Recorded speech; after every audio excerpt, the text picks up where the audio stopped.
A gente vai conversar agora, então, com a Marta de Andrada. A Marta que já esteve aqui com a gente analisando o Bolsonaro, na entrevista do Bolsonaro no JN, do Ciro também, e agora chega para analisar junto com a gente, então, a entrevista de ontem à noite do candidato Lula à presidência da República. Marta, bom dia, bem-vinda mais uma vez.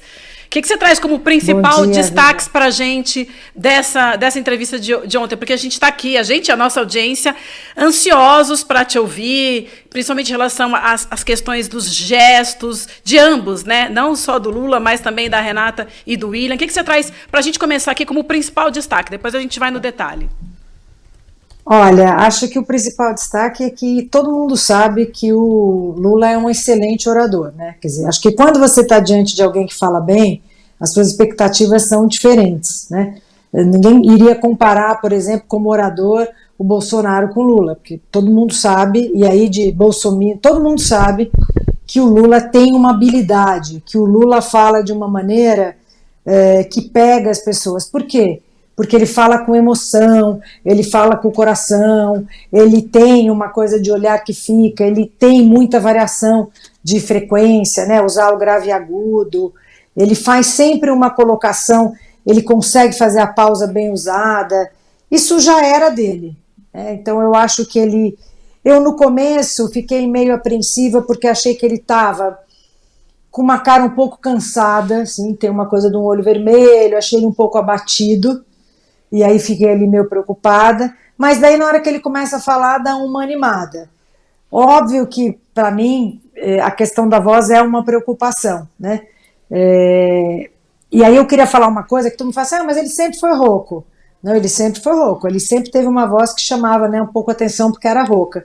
Mas agora é um pouquinho mais que rouca, né? Tem uma aspereza e tem uma sensação, acho que o que me deixa preocupada é uma sensação de esforço para falar. Talvez seja uma percepção muito fonoaudiológica, mas assim, isso da voz me preocupou um pouco já, né? Eu havia comentado na terça que eu estava preocupada com isso, na quarta.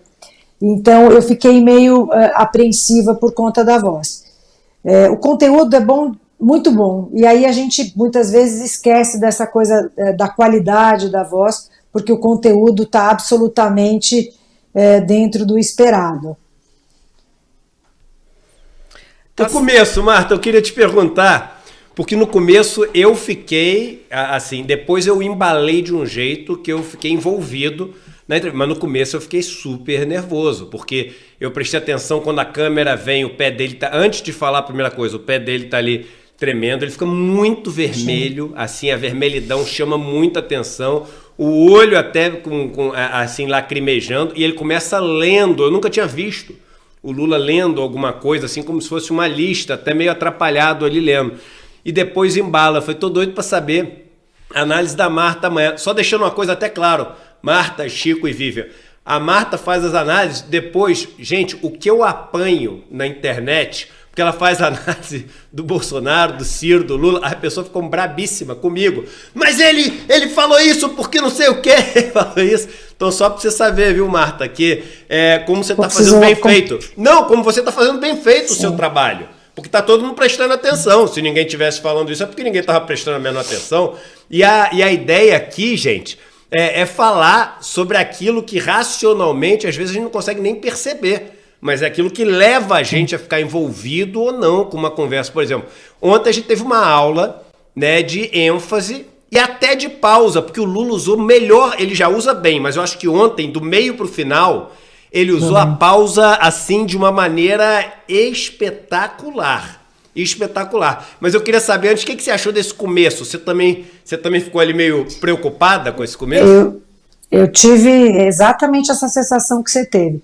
E eu assisto a entrevista toda quando ela está acontecendo e depois vejo mais 2 vezes, para ver se aquela impressão é uma que eu tinha, ou se não, vejo também, né, acho que a Vivian tinha comentado esse recurso de olhar sem som para ver os gestos, né, então tiro, fico olhando o gesto, eu fico olhando o olho, as expressões faciais, né, o Lula é muito expressivo facialmente, então ele tem uma coisa que olha para cá, desvia, ele arregala, mas isso muito positivamente. Mas quando iniciou, eu achei que ele estava nervoso, porque tinha o pé, tem a coisa dele olhar, e na verdade ele teve algumas coisas de memória, né?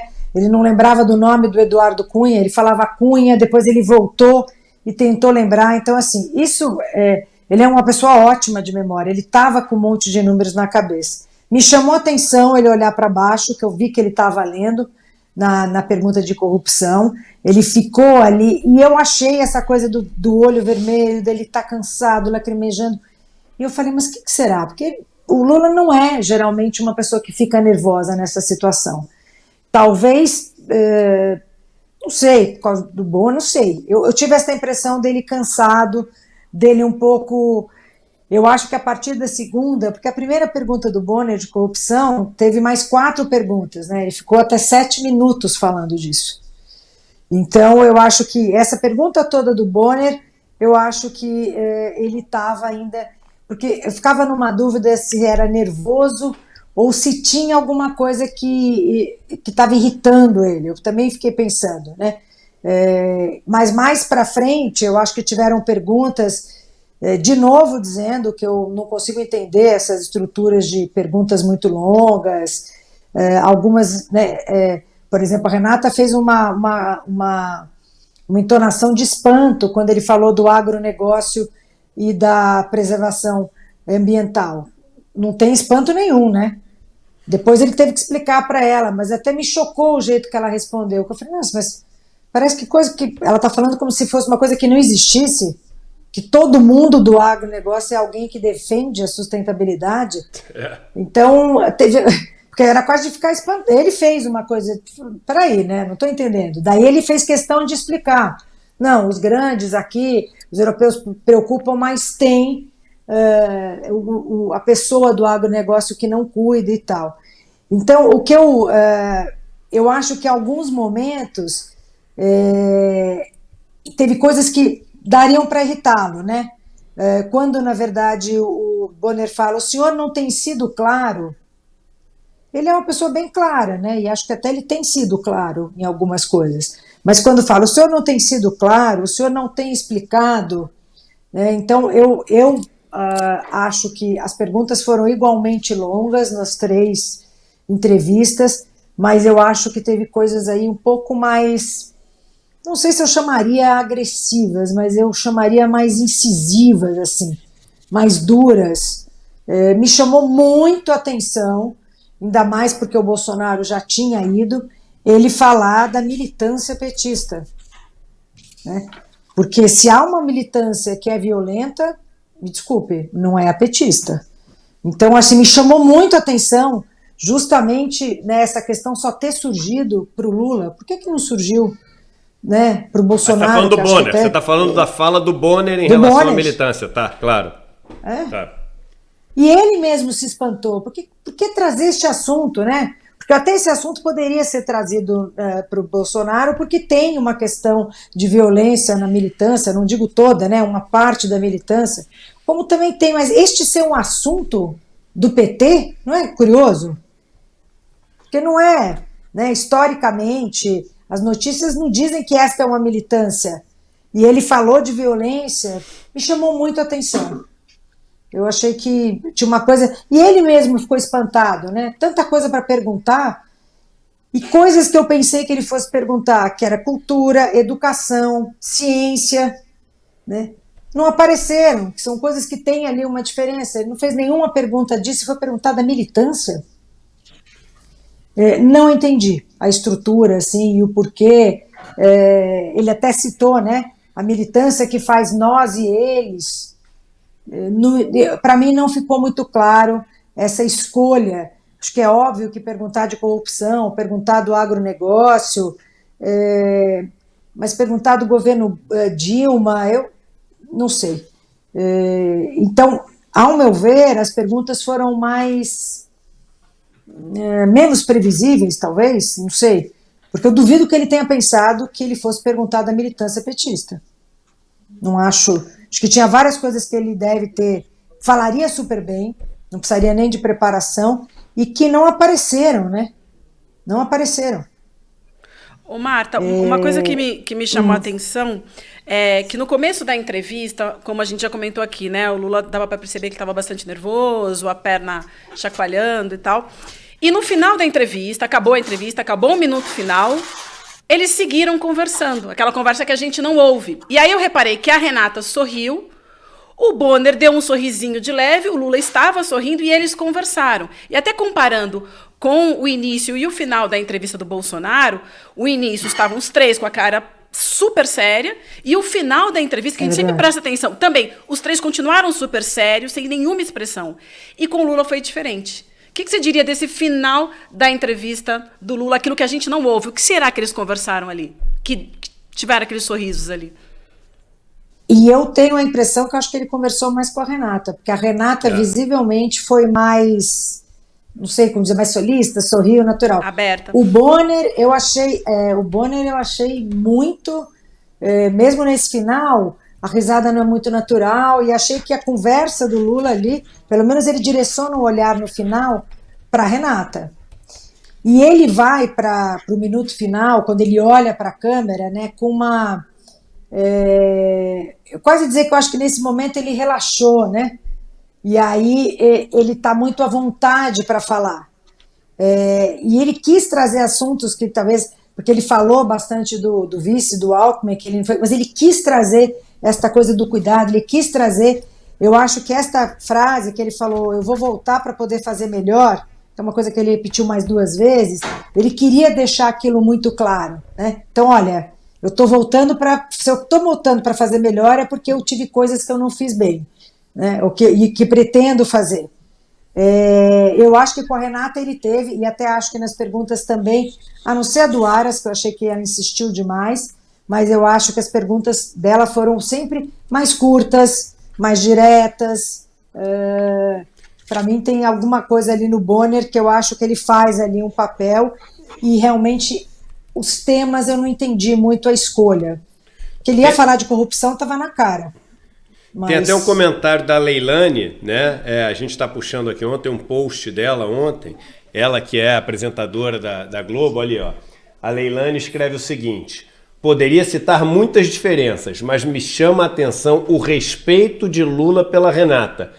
Ele o tempo todo coloca ela presente e participando da entrevista. Homem que respeita a mulher é outra coisa, que é na linha disso que você está falando, Marta.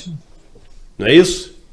Exato. E eu achei, assim, a forma de perguntar dela é mais suave do que a forma do Bonner, né? O Bonner tem uma coisa... ele sorriu nessa do prejuízo da Petrobras, e várias vezes ele fez assim, ele terminava a resposta e ele dava um adendo, né? Em que ele dá uma risadinha, e tem esse olhar um pouco para cima. Então eu achei ele, de novo, eu já comentei, eu acho que tem uma coisa cínica que não é simpática, e não acho, não sei se eu não acho pertinente para essa situação. Irônico também, ele foi irônico, né? Tanto quanto ele foi no Bolsonaro, ele foi aqui bem irônico. E a Renata não tem essa ironia, né? Pelo menos não apareceu nesse... tem uma coisa, uma intenção de entender, né? De compreender e de perguntar de uma outra forma. O que o Bonner passa, Marta... muito bem o gesto. Não, eu ia te falar o seguinte, que o que o Bonner passa, às vezes, ele quer fazer passar a impressão de que ele tem um gabarito, sabe? E essas perguntas, gente, não tem um gabarito, não tem uma resposta certa. Não tem ali, Lula, o próximo procurador vai ser esse ou aquele? Vai ser o que for, não tem a resposta certa é o que vai acontecer. Mas o Bonner, às vezes, passa essa impressão, e aí eu acho que soa pedante, arrogante, tudo, de tipo assim, não, você errou, não é essa a resposta que eu queria, né? Mas como assim, não sei o quê? Mas e aí é uma coisa pra mim que é isso que você tá falando, soa super arrogante. Pô, a resposta que ele deu é a que ele tem pra te dar. Não tem o gabarito. Você tá com o gabarito, então puxa o gabarito aí da gaveta e mostra pra todo mundo qual que é o gabarito. O problema é que muitas vezes até tem o gabarito, que é aquilo que, aí a gente vai numa outra discussão que a gente não vai entrar aqui, que é o gabarito que pauta a grande mídia, a mídia corporativa, que é o gabarito que quem define aqui é a Faria Lima, os economistas da Faria Lima. Então, no gabarito da Faria Lima, tem a resposta certa para MST, para Cuba, para teto de gastos, para reforma da Previdência. Tem. Eles querem fazer pensar que tem um gabarito, mas a vida não tem gabarito, gente. Cada um tem sua opinião sobre o negócio. E toda resposta, se ela é genuína, ela é válida. Se elegendo. Aí, agora outro ponto, Marta, que eu queria trazer para você. O fato do Lula também ter se mostrado ali nervoso e ficado vermelho, por um lado, não mostra, poxa, uma humanidade, ou como disse Chico, né? Ali trazendo o grande Nietzsche aqui para nossa discussão, demasiadamente humano Lula. Isso não aproxima também de alguma forma, não gera uma empatia, porque Bolsonaro é o oposto. O cara é um cara que passa a impressão de um sociopata, um cara que não se incomoda, fala de morte do jeito que ele fala de sorvete. Entendeu? Isso também não tem esse outro lado? Total, e eu acho que ele teve muito essa delicadeza lá na Dilma, né? Ele começou assim, depois ele fala, ó, tem morto expectativa, eu não quero falar. Ele até saiu na defesa dela, mas ele muito humano, né? O que queriam? Que ele falasse mal dela? Não vou falar, eu vou defender aqui. Então eu acho que ele se mostra, o Lula sempre, acho que tem a questão da emoção de se mostrar muito humano. O problema é que quando ele quando ele é no embate, eu acho que às vezes ele se retrai demais, ou se espanta, né? As perguntas do Bonner foram tão assim, por que ele está perguntando isso, né? Por que isso é a coisa mais... Ainda quando veio depois Venezuela. Então, você vai por aí mesmo? E ele tentou várias vezes trazer outras informações, mas ele não conseguiu, né? O Bonner continuava insistindo, assim. Eu acho que essa ideia de gabarito é bem interessante, eu não tinha pensado, mas é quase dizer, essa resposta que eu quero, né? Você fala, essa resposta que eu quero, porque é muito, no fundo, eu acho muito deselegante a pessoa acabar de falar, ser o momento de fazer outra pergunta e ele querer complementar, né? Com uma risadinha, querer poder um adendo. Ele fez isso 3 vezes ontem. Então, só vou esclarecer isso, mas não é elegante assim, né? Ele que faz a pergunta e quem fica com a palavra final também é ele. É verdade. Ô Marta, só mais um ponto, porque voltando, perdão, um pouco que a gente estava falando da Renata e tal, mas rolou também bastante nas redes a questão do sapato vermelho que ela usou, né? Ela usou um preto com o Ciro, e acho que com o Bolsonaro também foi um preto de verniz, e aí ontem um vermelho, assim, e aí a gente tem aí no detalhe, e isso também denuncia alguma coisa, é uma mensagem subliminar, de qualquer maneira, a neurolinguística poderia analisar esse uso aí do sapato vermelho, não? Comunista! Comunista! Exatamente. É assim, tá claro. Tá claro, você tá claro. Como dizia meu falecido sogro, saudoso sogro, ele falava assim, isso tá mais na cara que bigode, né? Olha só, tá aí, ó, comunista. Salve, Rui, que Deus venha. Que ninguém pensa em colocar um sapato vermelho, né, sem saber que está pondo vermelho, né? Então, o que eu acho, quer dizer, se é inconsciente ou não, à medida que você põe um sapato vermelho para ir numa entrevista com alguém do PT, parece que tem uma coisa mesmo, né, inconsciente que seja, que foi pensada, né? É quase dizer uma simpatia, uma homenagem, uma empatia, né? Ela foi empática talvez no sapato, mas ela foi no sorriso. Eu acho que ela foi em várias situações. Acho que a única, para mim, escorregada dela foi nesse espanto do agronegócio com a questão da sustentabilidade, que eu acho que foi meio estranho. Mas ela é muito mais, foi muito mais. Ela não tem nada que seja de arrogância, de cinismo, não achei em nenhuma das entrevistas, assim. E o Lula tem uma coisa muito interessante, porque ele usa bem o gesto, ele usa a mão para contar, nas redes ficam falando que ele sempre conta na mão que ele não tem o dedo. Não é verdade, ele conta na outra também, né? Acho que tem uma coisa de direita e esquerda, no que é melhor para ele. Óbvio que a mão aparece a questão do dedo, quando você está, ela é presente, mas eu acho que ele usa com muita propriedade o gesto. Então ele aproxima, nunca próximo do rosto, sempre aqui, a mão visível. Ele manteve uma postura, né? Ele não usou uma coisa que o Bolsonaro usou, do corpo para frente, ele uma hora foi de lado, mas ele não usou tanto este movimento, né, de ir para trás, que é uma coisa... Então, assim, ele parecia nervoso, bebeu água, que foi uma maravilha, lógico que eu acho que também pensando na voz, que ajuda, e estava muito natural, porque assim, esse nervoso passou depois da primeira, assim. Eu acho que tem uma coisa de naturalidade, tem uma questão afetiva no olhar, num sorriso, usou muito bem a questão da velocidade, quer dizer, ele fala às vezes um pouco rápido, mas ele pontua, ele faz a ênfase, ele faz a pausa, ele não perde esses elementos. Isto que é o fundamental. Mas precisa cuidar dessa voz, né? Precisa cuidar dessa voz, para que a voz tenha... Fico com medo, porque ele estava num estúdio, não tinha ruído, ele estava... Como é que ele faz para num debate que é mais barulhento, numa situação? Então precisa cuidar mesmo, para a voz não deixar ele na mão.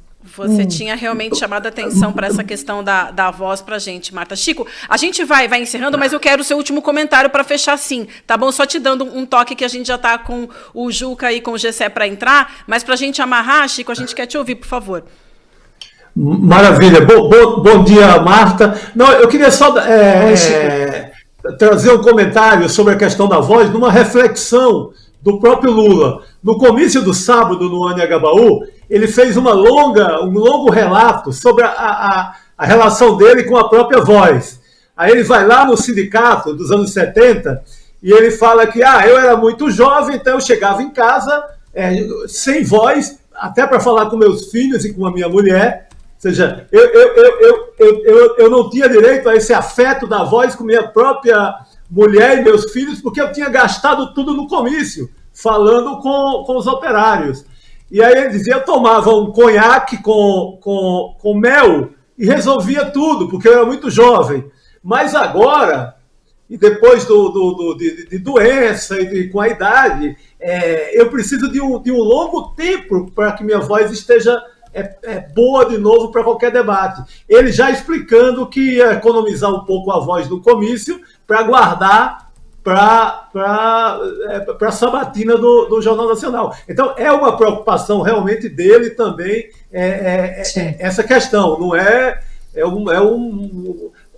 um senhor de 76 anos com um longo histórico de falar sem microfone, de falar em cima de caminhão em porta de fábrica. Então, tem realmente um desgaste histórico nessa parada.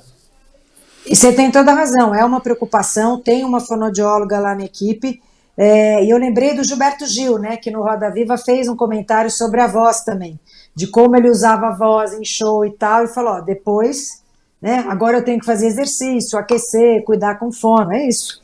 Porque a voz é uma das coisas, né, envelhece a voz, envelhece a audição, lógico que ele continua sendo um excelente comunicador, e é muito difícil cuidar, porque campanha não dá trégua, né, é o tempo inteiro o telefone, o tempo inteiro falação, é muito sacrifício para a voz, dorme pouco, que é péssimo para a voz.